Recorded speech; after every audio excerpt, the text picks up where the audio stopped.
Welcome to the second in our series on Victorian art pottery. This episode is entitled Makers, Marks and Media. And on the screen we can see an image of some of the wonderful pots that we'll be looking at in the course of this series. On the screen you can see some advertising material from the Bermontos factory situated in the Victorian period just outside Leeds. And as you can see from the list of products on the right hand side of the front page of this set of two, they made a lot more than just Victorian art pottery, and in fact art pottery was only part of their production. For example, they also made architectural ceramics, tiles, tile interiors, tile exteriors, as well as glazed bricks and sanitary wares. You can see on the right hand side the Bermontos specialities included many of these things: architectural terracotta, faience, decorative tiles, ceramic, mural decoration, glazed bricks, majolica bricks, enamel bricks, sanitary ware, decorative pottery, which is what concerns us mostly here, and also lusterwares.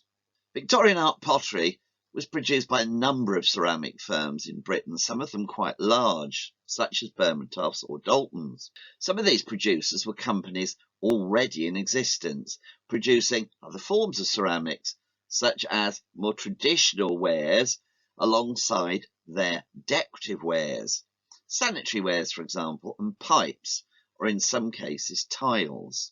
Dalton of Lambeth, London, was one of the firms that grew its business from sales of ceramic pipes that went on to become very well known indeed for its stoneware decorative vases and jardinières. On the screen at this moment is one of these salt glazed stoneware vases, this one with incised sgraffito decoration of deer and trees by Hannah Barlow, one of their more famous artists working with stoneware. Stoneware is rather different to earthenware because it's fired at higher temperatures, between 1200 degrees C and 1280 degrees C. It is dense, hard and impenetrable to liquids, making it a very strong and versatile product. For other firms such as Minton's of Stoke-on-Trent, better known for its high quality china, art pottery offered a new commercial opportunity. In other cases, new companies were set up to produce artwares. On the screen at the moment, you can see a very nice female portrait, actually hand painted onto a piece of Minton's pottery. It's a large, almost flat charger, which has been painted by hand by an artist called Ellen Welby. I thought to be around about 1878 in date. And this is very typical of some of the artwares that were being produced by Minton's. Only a small percentage of their overall turnover. They made cups and saucers, vases, dining services, etc. But they had a very great influence in the field of Victorian art pottery. Some manufacturers continued to produce art pottery for a very long time, while others either abandoned production in this area or closed completely.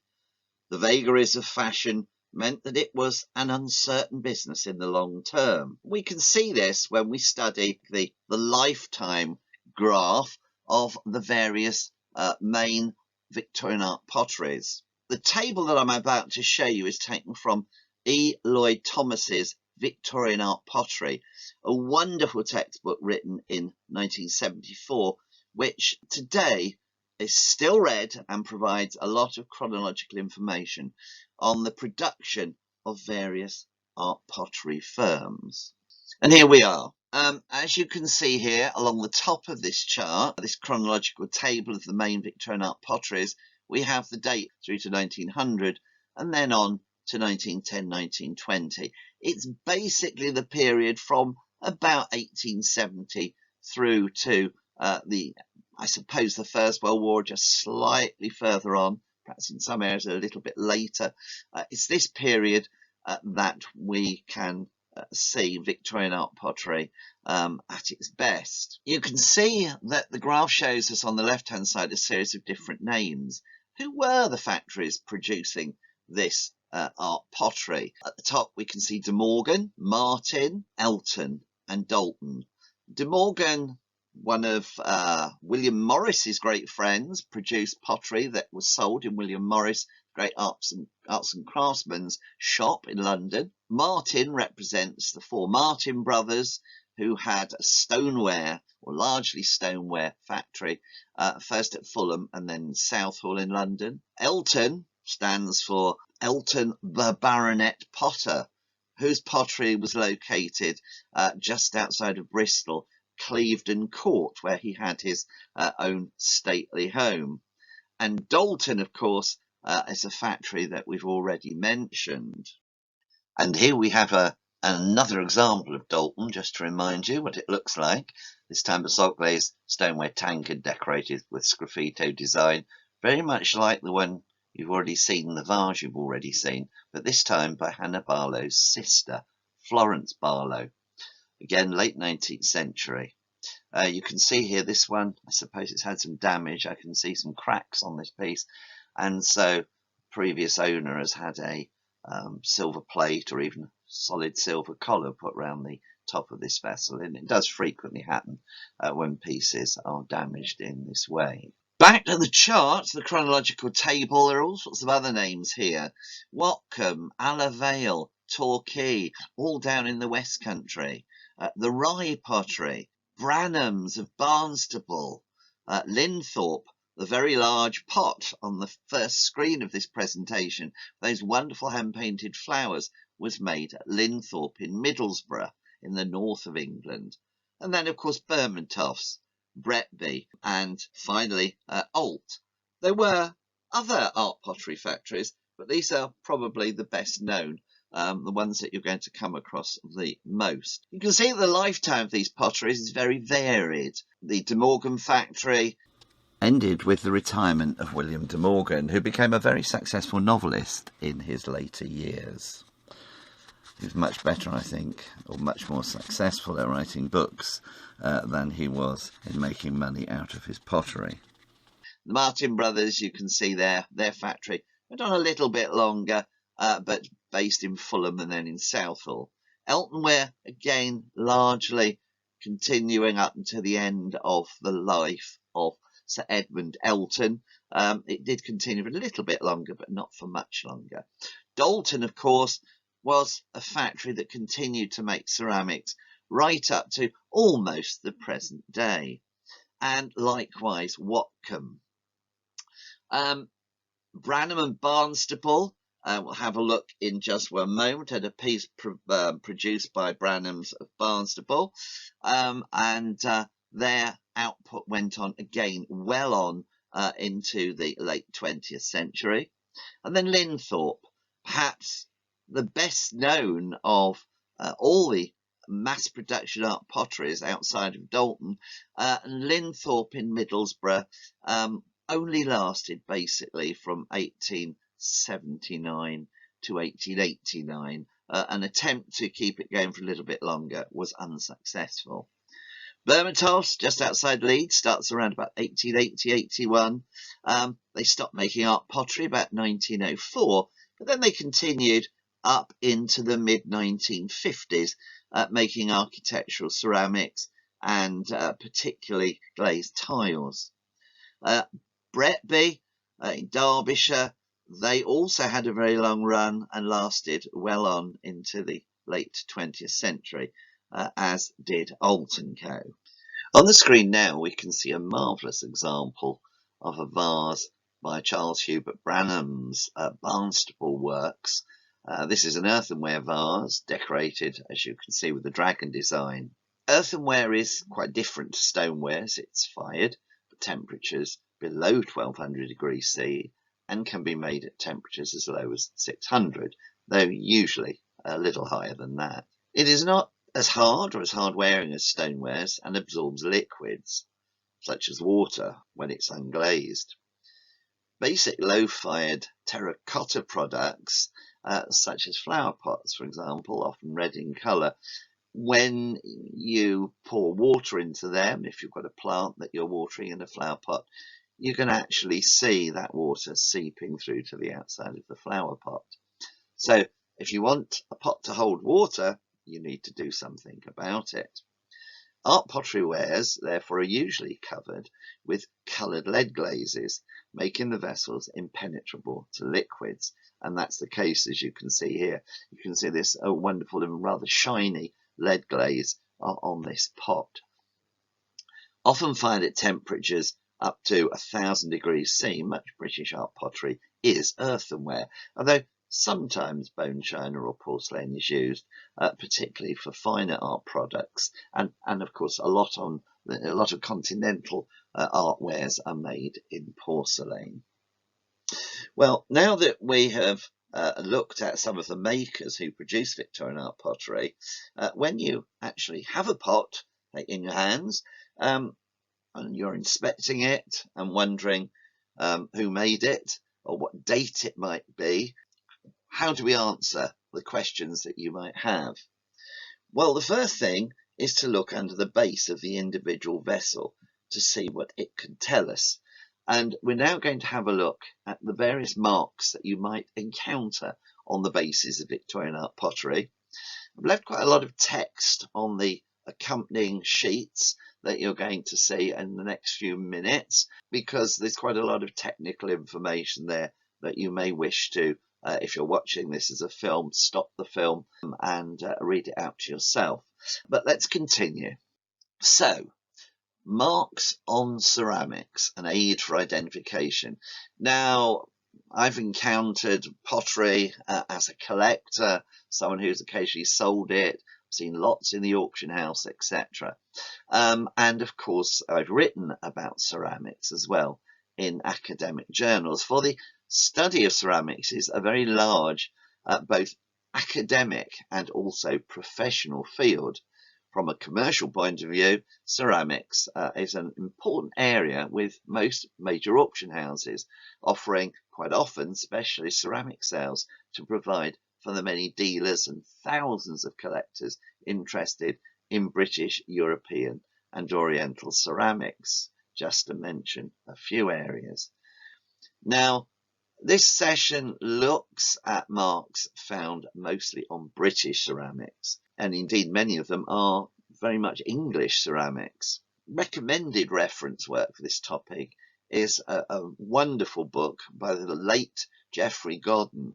It's called The Encyclopedia of British Pottery and Porcelain. The work was revised quite extensively from time to time, but in general, most of the information you're going to need will be found in one or other of the editions. Now, what marks are found on British ceramics? Well, as it says here, numerous marks appear on ceramics. Such marks can be of help in identifying the origin of the piece, calculating the date, looking to see when it was manufactured and where it was manufactured, and who the artist or potter was, or who worked on the pot. Now, they're usually found on the base of the pot, these various marks, although in the case of hand-painted examples, the decorator's monogram, for example, or signature, can often be observed within the field of the painted decoration. The different types of marks and techniques by which they are applied to a pot are listed below in the next run of images that you are going to see. So, what types of marks are associated with the various manufacturers of Victorian art pottery? Well, let's look at them by category. Firstly, incised marks. Now, these are scratched into the base of the pot when it's first thrown, or into the leather hard body of the pot before firing.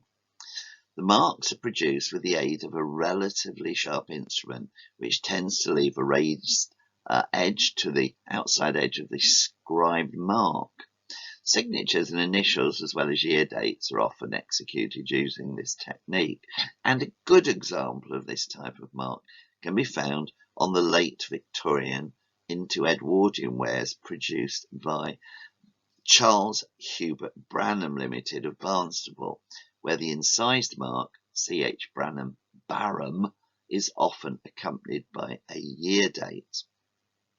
Incidentally, that word Barham refers to the Roman name of Barnstaple, or so it is thought.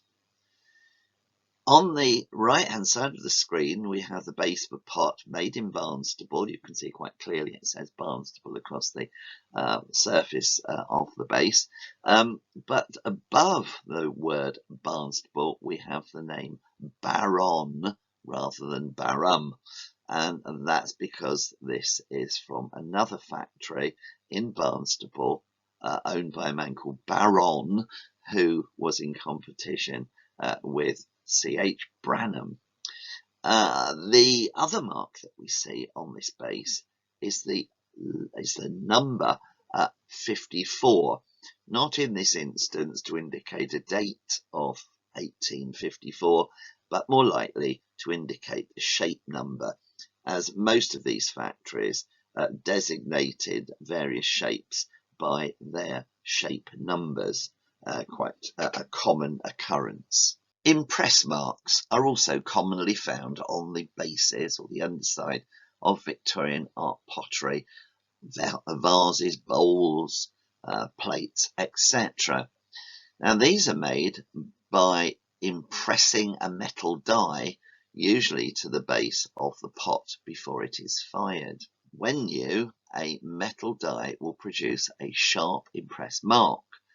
This type of marking is usually used for simple manufacturer's name marks, but occasionally impressed designer's marks can occur, such as the impress facsimile signature mark for Dr. Christopher Dresser that you see on the right-hand side of the screen. Impress seal type marks made up of initials or a monogram also fall within this category. Impress marks were often used by manufacturers of Victorian art pottery, as can be seen with the Linthorpe mark shown here from the short-lived Linthorpe factory in Middlesbrough that we mentioned before, the factory that produced art pottery roughly from 1879 to 1889. Now, such marks can tell us an awful lot. Usually, if you do have an impress mark, it will be like the Linthorpe mark. That's all it will say. But there can often be many other marks. If we look at the example on the screen, we can see there the 435 mark, which is a shape number, as we've just discussed in the previous image. This is the base of a Linthorpe dish with very much, as you can see, impress marks. These will have been formed with metal stamp, which is pushed into the material before it's fired. We can learn so much from these marks. We know that this plate or dish is made at Linthorpe, but you can see there an HT monogram. This stands for Henry Tooth, who was the works manager in the early days of Linthorpe. And this is quite useful because it narrows down the date of this manufacture of this particular piece to the first 2 or 3 years of Linthorpe production, because we know when Henry Tooth left the factory. Now, perhaps more interesting, however, for most collectors is the facsimile signature mark of the designer of this particular piece, and that is Dr. Christopher Dresser. Dr. Christopher Dresser was a well-known designer, one of the greatest decorative arts designers of the late Victorian period, and he designed not just ceramics but also glass. But here we can see his signature. He didn't sign every piece. There was a metal stamp made with his initials and full surname on it, and this was impressed to tell the purchaser that Dresser had designed this piece. Now, When we look at the market today for Linthorpe pots, the auction market or the second-hand antiques market, a dresser facsimile signature mark is going to be very important.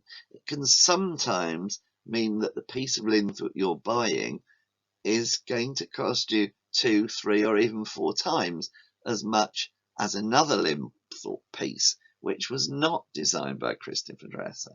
So commercially, such marks are not just informative, but can be financially quite important.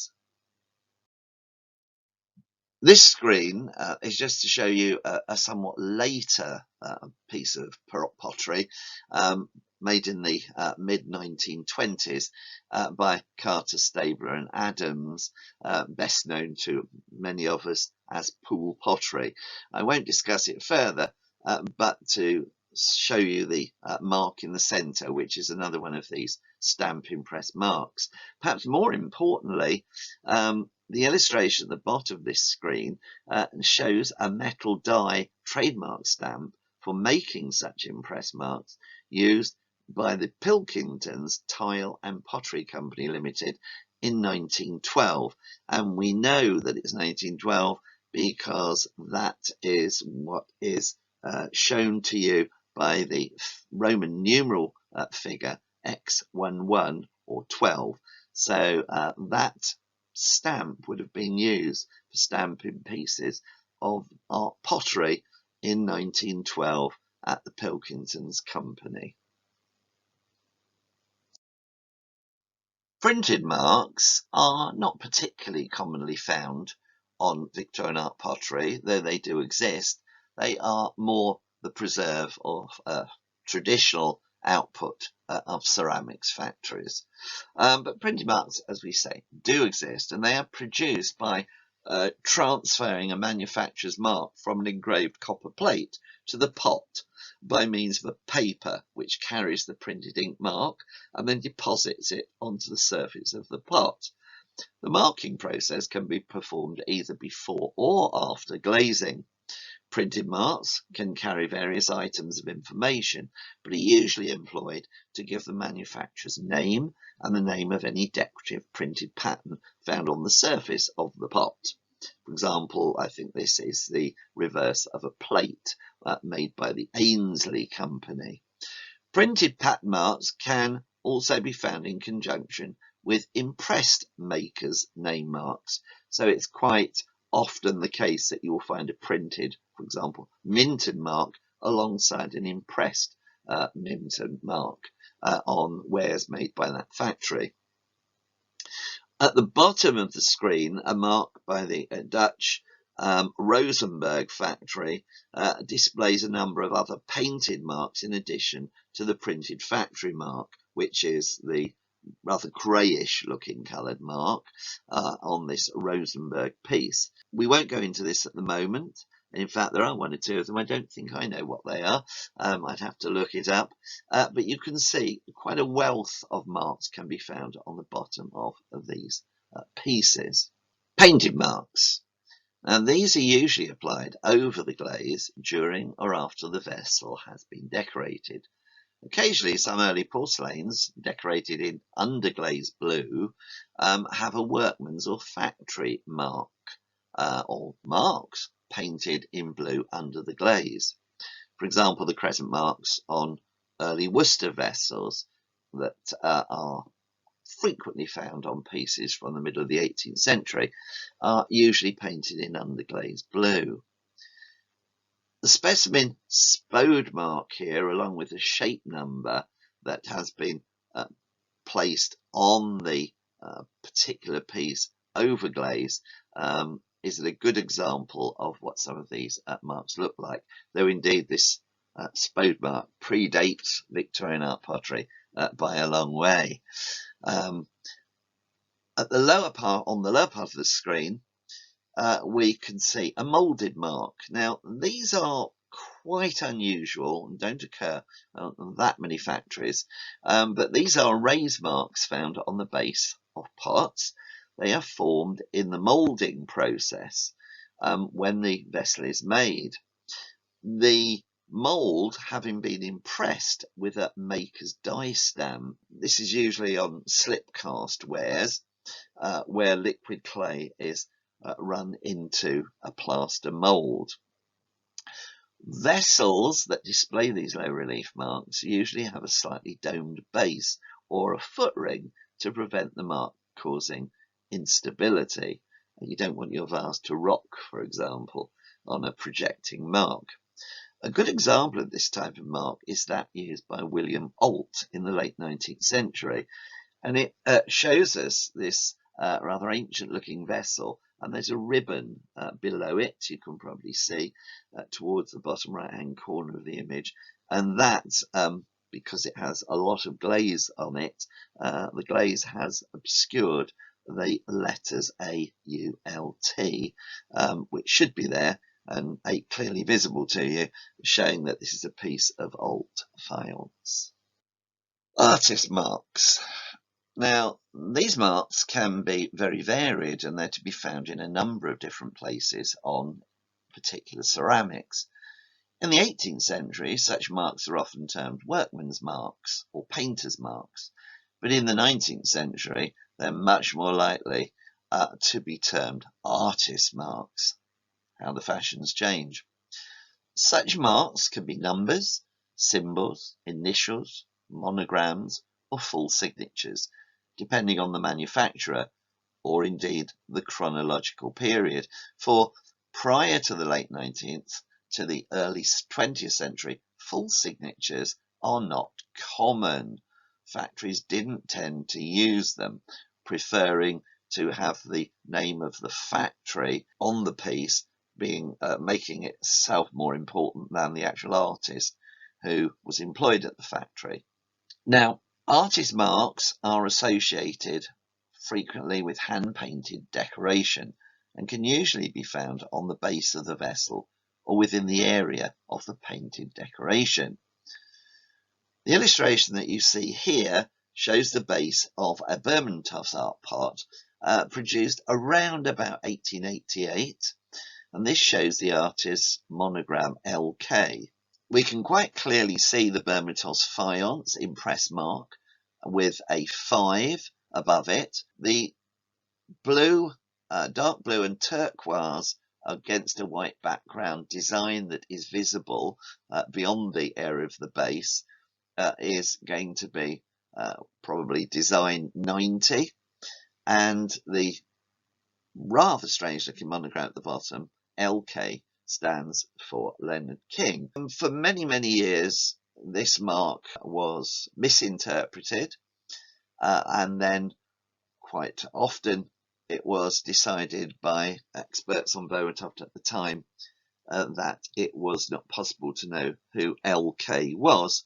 But finally, 2004, the truth was published, and we now know that the LK stands for Leonard King. On a piece of hand-decorated porcelain, such as you see on the screen, the presence or absence of a painter's signature can have an enormous effect on the value of the piece. On 20th century examples, the signature will usually be incorporated into the painting, as shown here on the left. Earlier examples may be signed under the base. The painting illustrated here is not from a piece of Victorian Art Pottery, but is on a piece of Royal Worcester, a very high quality porcelain, and is by, as I think you can probably see, Lockyer, or Tom Lockyer. Though he was a very competent painter of fruit, because that's what we're looking at, had the work been by another Royal Worcester artist, a man called Richard Seabright, the vase would probably be worth considerably more on the market, in the auction room, from the antique dealer, as indeed Seabright is regarded as the best of Worcester's fruit painters. So artists' signatures, like the dresser designer signature, can prove very important, particularly in commercial terms, what you have to pay for it if you wish to buy a piece.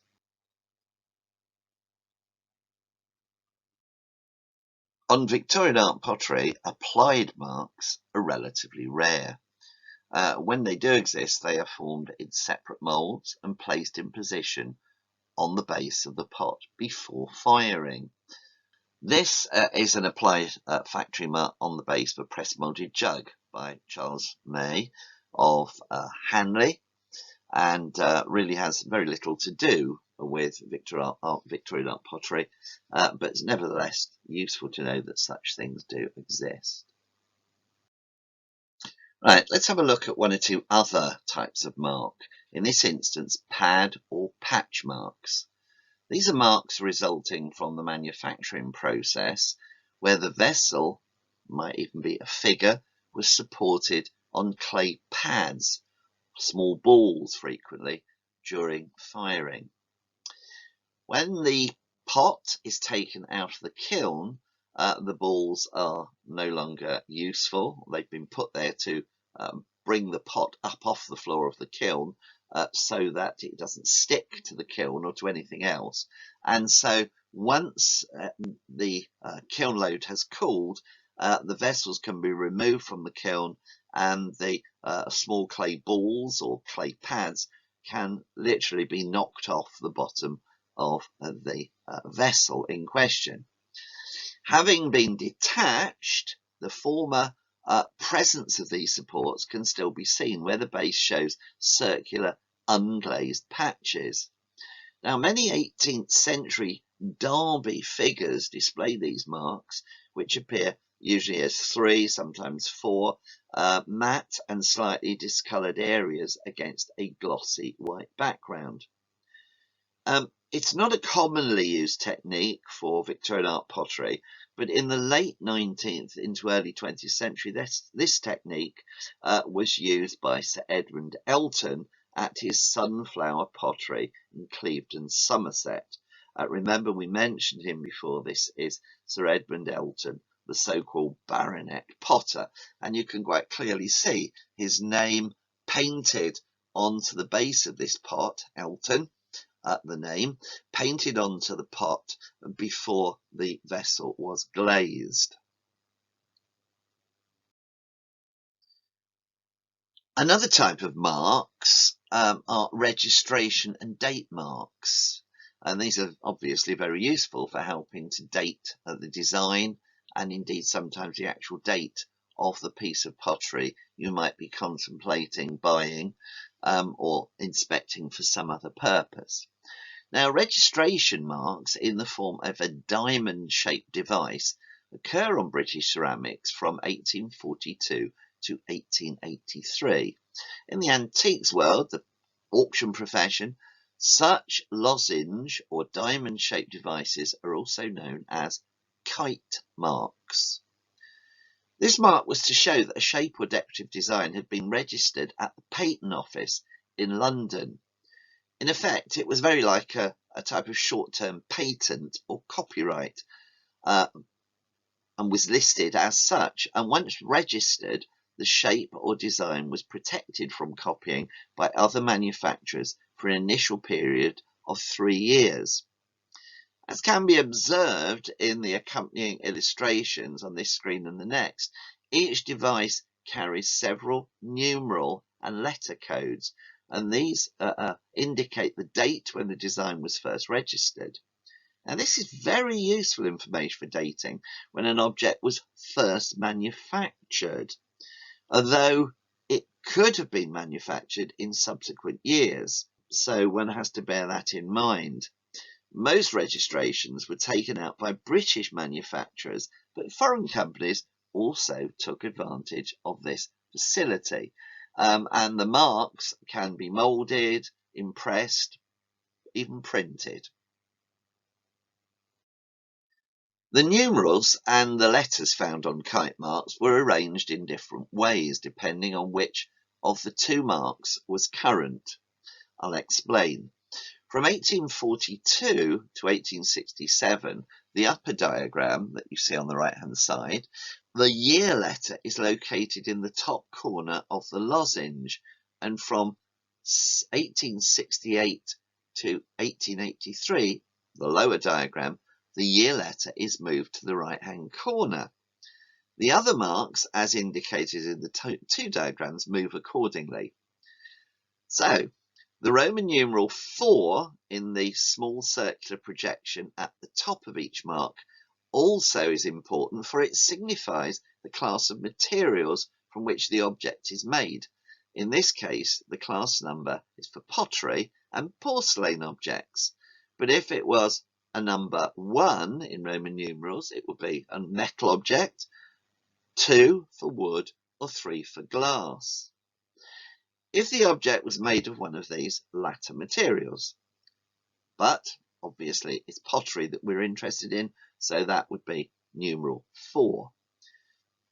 In the two diagrams shown here, the upper mark illustrates a registration of the 1st of January, 1 in the day of the month, January C in the month corner, 1884 X in the year corner, and in the lower registration of the 1st of January 1868. Now, you can only understand how these things work, all these codes work, if you look at the lists that can be found, a list of month and year codes that can be found in that wonderful book by Godden, the Encyclopedia of British Pottery and Porcelain Marks, under the section on registration.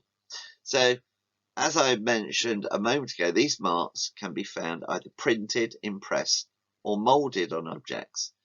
Usually impressed or moulded marks refer to the shape of the object. Sometimes printed marks, just to complicate things, are associated with an added decorative design. So just bear that in mind. A new system came into play with registration numbers. These replaced the diamond-shaped marks from January 1884 to 1909. These registration marks were numbered consecutively, beginning with number 1, that was registered in January 1884, running through to over 500,000 numbered registrations by 1909. These registration numbers are found either printed or impressed and are usually prefixed by the letters RD or the two abbreviations RD followed by NO for number, which is sometimes enclosed within a rectangular border. A table of design registration marks, as I'm sure you have already guessed, can be found in Godden's book, the Encyclopedia of British Pottery and Porcelain Marks, again under the section on registration. If you look at the illustration, the top right hand side of the screen, that shows us a printed registration mark, and this one, you can see it's got the RDNO before the number, and it is within the confines of a rectangle. On the lower part of the screen, we see the base of a piece of Bretby Victorian Art Pottery. It's a dish with impress marks showing from the top the shape number 1116, the registration number, which I'm afraid I can't read completely, and below that the Rising Sun Bretby factory mark. Below that we have another mark. Additionally, we have the mark for England. Date marks and date ciphers are found on the products of numerous potteries. Sometimes these marks appear as an actual year date or in the form of the last two letters of the year, such as on some early Royal Worcester ceramics of the 1870s, where, for example, the figure 76 found below the factory trademark stamp indicates the year 1876. Other factories used a series of symbols or letters to indicate a date of manufacture. The reason why pots were dated in this way is so that items waiting in storehouses could be sold or removed for decorating in strict rotation, so that older pieces would not spoil, particularly if left unglazed, or just be unsaleable when they were superseded by newer, more fashionable shapes. On the right-hand side, we see an illustration of base of a Dalton stoneware vase. Impressed, as you can see, with the Dalton Lambeth mark at the bottom, just above it and to the right, the date mark for 1877. Unfortunately, it's not always that easy. Usually, many manufacturers at least will use date ciphers rather than the simple date. And so let's see what we mean by that comment. The later 19th century witnessed several periods of economic recession, with sometimes long periods when stock was left unsold on factory storehouse shelves. Just couldn't get rid of the stuff. In consequence, by about 1890, most factories where date marks were used had changed over to a cipher system. Even factories such as Royal Worcester, where both ciphers and actual dates were used, had wholly given up the latter by the late 1880s. This secret system of date coding prevented retailers and their customers from realizing when they were being supplied with old stock. On this theme, with some factories who impressed date codes into their vessels and then printed date coded marks onto them again when they were decorated, it's just not at all uncommon to find gaps of 5 to 10 years between the manufacture of the shape and its subsequent decoration. Such were the economic problems of the industry that measures of this kind were day-to-day practice. Things do not change, do they?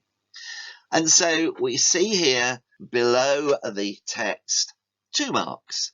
On the left-hand side, we have this wonderful sort of pinky purple mark, and this is, well, neither of them are Victorian Art Pottery marks. They are from Royal Worcester and Royal Crown Derby porcelain marks. But the Royal Worcester mark shows that this is a date of 1904 for the production of this piece. And how do we know that? Because of the dots. If you count the dots, there are in fact 6 to either side of the crown and 1 below. That dates the piece to 1904. And you can probably imagine from that had it only had, for example, 11 dots, it would have been, let's say, 1902. It's quite easy to work out. Royal Crown Derby marks are somewhat more difficult because they change their system every few years. And here on the right hand side we see this Royal Crown Derby mark with a triangular date cipher under the main mark and above the shape mark 2451. We see the date cipher, which is a triangle with a mark going through it. And this particular example dates to 1919. All very complicated, unfortunately rarely found on things like Victorian Art Pottery, but sometimes. Gunns' Encyclopedia of British Pottery and Porcelain Marks provides keys for the dating of cipher systems used at a number of the major potteries. A note of caution: some manufacturers' shape marks consist of 4 numerals and should not be confused with date marks. For example, the Royal Worcester 1969 shape has nothing to do with the year 1969. It's a vase shape, and so if you recognise that it is somewhat older than 1969, look for the other date ciphers on the base of the pot when the date perhaps seems a little bit too obvious. So don't be confused by shape numbers and date marks. It isn't always easy. Country of origin mark can also be very useful in the dating of English ceramics. And by that, I don't mean looking at foreign companies. I'm sticking with English ceramics here. The mark England appears on a majority of English ceramics from 1891 onwards to comply with the requirements of what was known as the American McKinley Tariff Act of 1890. This legislation required that all manufactured goods imported into the United States be marked with their country of origin. The act was the invention of the Congressman for Ohio, William McKinley, 1843 to 1901, who was a strong advocate of protective tariffs. Unfortunately, it wasn't a very popular act in the United States. It made the cost of goods go up, in some cases rather a lot. And so the 1890 Act actually cost him his seat in Congress. But eventually he became the 25th President of the United States. So it didn't last, that problem, for all of his life. However, he must have been unpopular with some people, because in September 1901, while visiting the Pan American exhibition in Buffalo, and that was during his second term in office, he was assassinated by an anarchist gunman. And that's what he looks like down at the bottom of the screen. So it can be seen that the inclusion of the England mark, along with manufacturers' trademarks, is therefore an important aid in dating ceramics, as the word rarely appears on ceramics before 1891. All the major manufacturers seem to have used the new mark, and a large number of smaller potteries, even those who seem unlikely to have aspirations to export to America, adopted it. With manufacturers such as Burmatoff of Leeds, who were producing late Victorian art pottery from about 1881 to 1904, the introduction of the England mark is of great value in differentiating early from late production. If it's early, it doesn't have England. If it's late, it does. And that was, in fact, over what was a relatively short period of manufacture. The mark made in England can be taken as a 20th century mark, appearing on English ceramics for the most part after the First World War. At Royal Crown Derby, for example, this new mark appears to have been adopted in 1921. We look at the two illustrations at the bottom of this screen. You can compare the two marks shown here.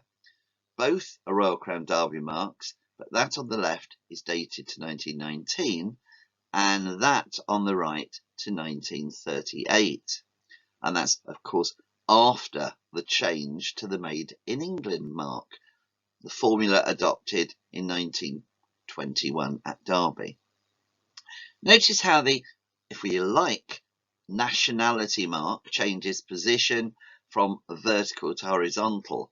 The mark on the right also shows a registered design number below the factory mark, which is quite interesting as it is as late as 1938. What it's doing is, I think, looking there at the pattern on the other side of the plate, because that's the mark you're seeing is on the underside of a plate. Before we finish this session, it might be quite useful to look at other words that are used alongside manufacturers' marks. For example, limited. The word limited is used after a ceramic manufacturer's title, and it can be taken usually to post-date 1860. It wasn't, in fact, in common usage until the 1880s. It can, of course, occur in the abbreviated forms of LD and LTD. The mark bone china dates a ceramic object to the 20th century.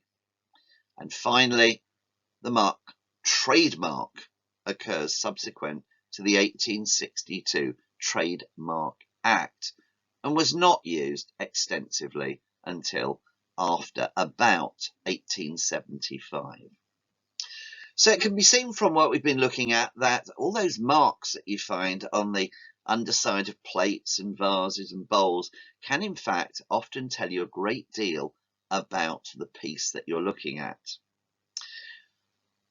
We've now spent quite some time, if you like, doing our homework, doing the hard bits, and in future sessions we will of course be looking a lot more at the manufacturers themselves and the pots they produced. I look forward to seeing you in one of these later sessions.